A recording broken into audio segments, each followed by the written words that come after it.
शेगावचे आराध्य दैवत संत श्री गजानन महाराज यांचा प्रकट दिन हा महाराष्ट्रातील आध्यात्मिक परंपरेतील अत्यंत मंगलमयी आणि उत्साहाचा सोहळा आहे. हा दिवस म्हणजे केवळ एक तिथी नसून विदर्भातील मातीला लाभलेल्या एका महान सिद्धयोग्याच्या आगमनाचा उत्सव आहे. माघ शुद्ध सप्तमी म्हणजेच रथसप्तमी या दिवशी महाराज पहिल्यांदा शेगावात प्रकट झाले. साधारण 1878च्या सुमारास ऐन दुपारी शेगावमधील देवीदास पाटोदेकर यांच्या घराबाहेर उकिरड्यावर टाकलेल्या पत्रावळीतील अन्नाचे कण वेचून खाताना एका दिगंबर वृत्तीच्या पुरुषाचे दर्शन ग्रामस्थांना झाले.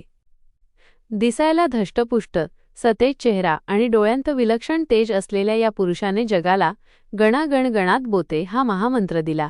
त्यांचे हे वागणे वरवर वेड्यासारखे वाटत असले तरी ते साक्षात परब्रह्म स्वरूप होते हे तिथल्या लोकांना लवकरच उमजले.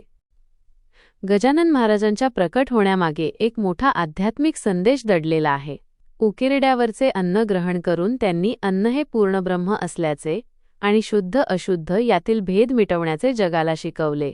त्यांच्या आयुष्यात त्यांनी अनेक चमत्कार केले, पण ते कधीही स्वतःच्या प्रसिद्धीसाठी नव्हते, तर भक्तांचे कल्याण आणि त्यांच्या मनातील अज्ञान दूर करण्यासाठी होते.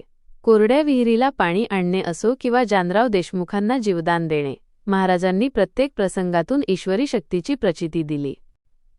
आजही शेगावमध्ये आणि संपूर्ण महाराष्ट्रात हा प्रकट दिन अत्यंत भक्तिभावाने साजरा केला जातो.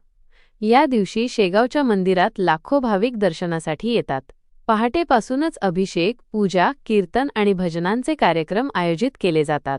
गणगण गणात बोते या जयघोषाने अवघे वातावरण भक्तिमय होऊन जाते. अनेक ठिकाणी या दिवशी सामूहिक पारायण केली जातात आणि महाप्रसादाचे वाटप केले जाते.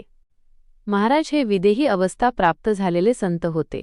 देहावर असूनही देहाच्या पलीकडे गेलेले हे व्यक्तिमत्व आजही कोट्यवधी भक्तांच्या श्रद्धेचा केंद्रबिंदू आहे.